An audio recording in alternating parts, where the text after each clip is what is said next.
Nakakatakot ito guys. 6 days before the election, meron pa palang mga ganitong problema. Imagine nyo, nag-overvote, binasa ng machine. 12 lang dapat ang ibobotong senator. Sinadya niyang magboto ng 13, binasa ng machine. Binasa ng machine. Just imagine kung anong problema ang dala nito. 6 days na to ha. Final sealing na to ng mga machines. So basahin muna natin ito bago natin panoorin itong video. Babasahin muna natin ito. Davao News Today. 13 senators who intentioned to vote during the testing and sealing of ACM in Davao is still reading. Sa Davao pala to. The Archdiocesan Citizens Engagement Committee, Paris Pastoral for Responsible Voting, ACECOM PPCRV Davao, noticed some concern regarding the automated counting machine ACMs during the final testing and sealing. Final testing na to and sealing na to. Personally tested by Attorney Eileen Lizada, successor of ACECOM PPCRV Davao, voted for the machines several times. So nag-testing sila pala several times. His concern include, babae naman siya. Ewan ko. His concern include counting machines of his vote that has linked shades to two separate ballot circles or two candidates' names. Makikita natin yan mamaya, i-explain niya mamaya yan. He also tried to overvote or voted 13 Senate candidates by improperly shading the circles, but read it on the machine and didn't cast overvote. Attorney was surprised, Lizada, because of the opposite of what happened and got out of the machine after he tried when COMELEC Chairman George Garcia visited Davao City.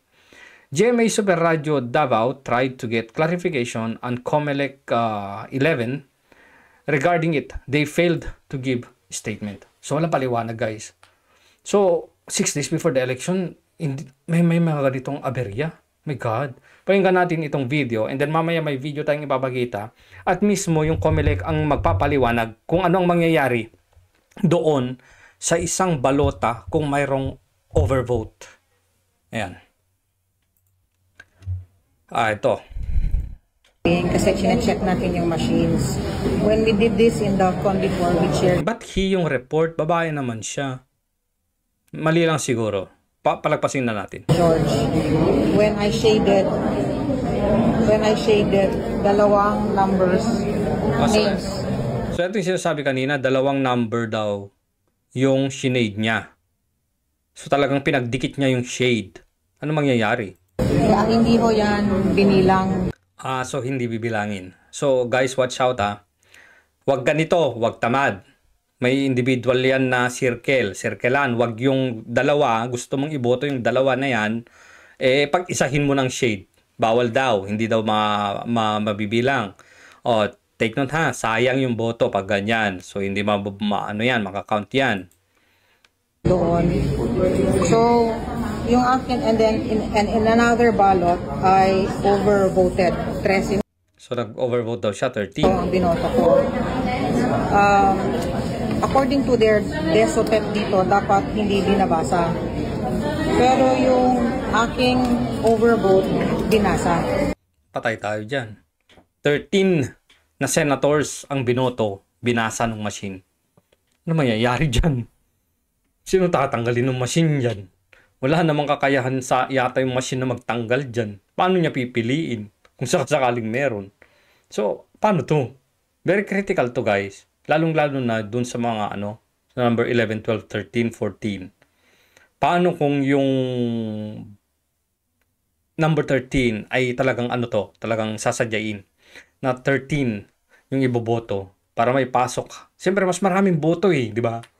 So yung number 13 kunwari ay at number 12 ang lamang niya ay 500,000 or 600,000 doon sa number 12 at number 13. Paano kung sinadya na yung number 13 na yon ay nilagyan o binoto siya pang 13 ng 1 million? Eh di laglag ngayon yung number 12, siya yung papasok. So delikado talaga to guys. My God. Comelec 6 days na lang, election na. Tapos meron pang ganito. Hindi ba kayo nagte-test? Di ba, ang dami-dami ng test na naganap. Pero bakit may mga ganito? Buti na lamang. Buti na lamang. At nakita to. So malaking problema na naman to. Yung 1 to only 12. 1, 2, 3, 4, 5, 6, 7, 8, 9, 10, 11, 12. 12 names I overvoted, pero 13. So sabi ko, sino ngayon ang nag-decide na from 13 going 12 at sino ang hindi kasama sa 12? Oh, totoo. Problema talaga yan.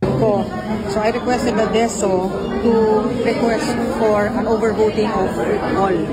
Tingnan natin yung kanilang mga machines dito. Kasi how come in that one, it was fine. Dito how come, sabi ng DESO Tech, it should not read overvote. Sayang yung boto mo doon. But they're reading it. So guys, technically, huwag kayong magboto ng 13. Kasi technically, ang dapat dyan, hindi daw mabibilang. Mababaliwala lahat ng boto mo na 12. Kasi hindi babasahin ng machine. Papaliwanag mamaya doon sa doon sa isang video. May seminar sila eh. Ito, 13 ang nilagay ko. Pero binasa niya. Oh, di ba? 13 yung nilagay, binasa lahat. Anak ng teteng. 12. And then, ang aking mga linya, meron akong box, may diagonal, merong dot, merong star, and yung mga ganyang shading, yung dalawang sobra. So, yun ang question ko ngayon. Kaya nga buti meron tayong FTS. We requested the DESO to test all machines and let us do an overvoting. Dapat hindi binabasa. So, paano yan, ma'am? What will be action taken on that? They will... Grabe, no? Buti na lang nakita to, guys. Kaya nga ito, so they will put that in the minutes. Sila ang magre-report sa Comelec. Kami naman, I will report to PCRB. So, how can we make sure, ma'am, na hindi mangyayari yan on the day of the election? Yun ang maganda tanong. Yun ang hindi natin alam. Kasi hanggang ngayon wala pa. Tinignan ko yung Facebook page ng Comelec. Wala pa silang paliwanag nito. Natin sa kanilang lahat ngayon kasi they want to test the machines here at least test natin yung overvoting kasi natataka ako, di ba, merong A hanggang letter B, kasi yung last na candidate na B, napasok siya dito pero sinong nawala, parang ganyan ba ang ating list chooses na ang 12 ko ay ito. So ngayon puntahan natin yung mismong seminar ng Comelec. Ano ba yung mangyayari dapat kapag ka nag-overvote o kaya nag-undervote, ano yung mga makikita sa yung balota? Or anong makikita doon sa resibo? Diba? Kapag ka walang problema, lalabas yan ng resibo mo, i-check mo ngayon kung tama yung binoto mo doon sa resibo. Pag tama, hulog mo doon sa isang box. Ngayon naman, kung nag-undervote ka, kunwari 12 yung senadors. Ngayon, mag-undervote ka, 10 lang yung gusto mo eh. Ano naman yung lalabas dun sa resibo mo? Babasahin ba? Eto. Mismo galing ito sa Comelec, Voters Education and Automated Counting Machine Demonstration daw. Tagalog, kung ilan yung pwede iboto. So nakalagay, Senator vote for 12 o bumoto ng hindi hihigit sa 12. Alright? So ngayon, ayan. Vote for 1 nakalagay, ang binoto niya 2. So, anong mangyayari pag nag-overvote? Kanina may nakapag-overvote. Ayan, overvote. Kunwari sa mayor, pwede din mangyari sa mayor, di ba? Sa congressman, sa governor, kung dalawa sila o mahigit yung nagkakalaban yan sa mga lugar ninyo, kapag dalawang mayor yung binoto ninyo, ano mangyayari? Wala si sir, lumabas siya, nakapag-overvote siya, nagkamali siya. Ang ginawa niya, machinate siya, tapos nagkamali siya, in-next niya. Nag-change siya ulit. So sabi ko, ang ballot is 1:1. So kahit sample ballot lang to, hindi ko siya binigyan ng bago. Kasi Take note din guys ha, kapag nagkamali kayo, walang take 2. 1:1 lang talaga yung balota. Kapag nagkamali ka, invalid na talaga yung balota mo. kailangan ma-practice natin siya. Diba? Kaya naman tayo kung nagaganap ng mga voter education Para diba, malinang tayo, maalam tayo. So hindi ko siya binigyan ulit. Sabi ko, sir, try mo para makita mo anong lalabas sa receipt.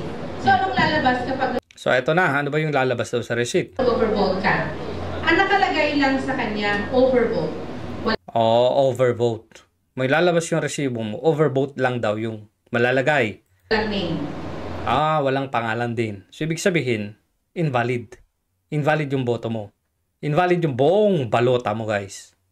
Okay. Pero pag nag-undervote ka, anong lalabas? Ito naman, pagka kunwari undervote, kunwari yung 12 senator, 10 o 8 lang. Dun sa man sa mayor, ano ka, tawag dito, wala kang pinili. Di ba? Parang ganon. Kung 12 ang binoto mo, 6 lang, anong lalabas dun sa iyong receipt?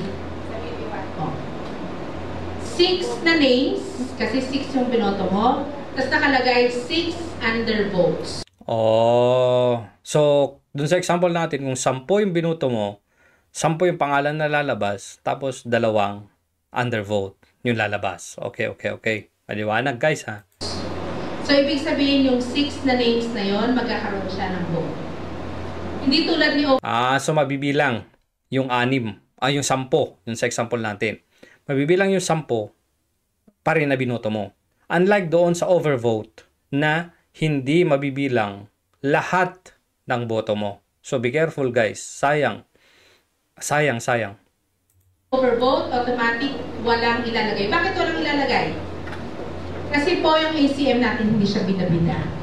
Hindi siya mamimili. Hindi siya pwedeng mamili. Okay? Diba? Ito yung concern kanina dito. So sabi dito, yung machine natin hindi bida-bida. So hindi siya pwedeng mamili kung sino yung tatanggalin doon sa overvote mo. Kunwari 13 binoto mo.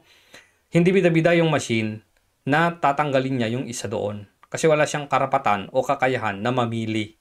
Unless na lang kung may papasukan na naman yang ng mga codes at overvote nga yung balota pero may tatanggalin. Kunwari, tatanggalin si Marcoleta. Ang ititira si Manny Pacquiao. Di ba? Nag-overvote. Duterte plus 2, sinali na si Amy, sinali din si Camille. So, 12 yun. Ngayon, nakapag-shade pa siya ng Manny Pacquiao. So, hindi natin alam kung mayroon silang kakayahan na ilagyan ng code, pwede, na ang tatanggalin niya ay si Marcoleta. At ang ipapasok niya ngayon ay si Manny Pacquiao. Yun yung delikado din doon. So, guys, ganito na lang. Mag-iingat. Again, bawal yung X, bawal yung dalawang bilog. Pagdugtungin mo yung shade, bawal yun.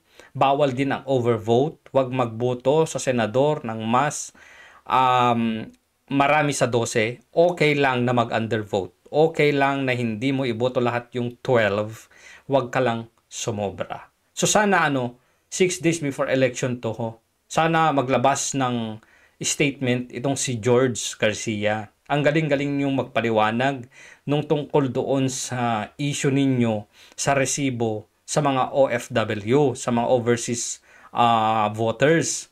Pero bakit dito ang tagal ninyo? Ang tagal-tagal ninyo. I think na-upload to more than 12 hours ago. Siguro bukas, tingnan natin. Pagbigyan natin si George. At kung iko-content natin kung meron siyang sagot. Yun lang. Salamat.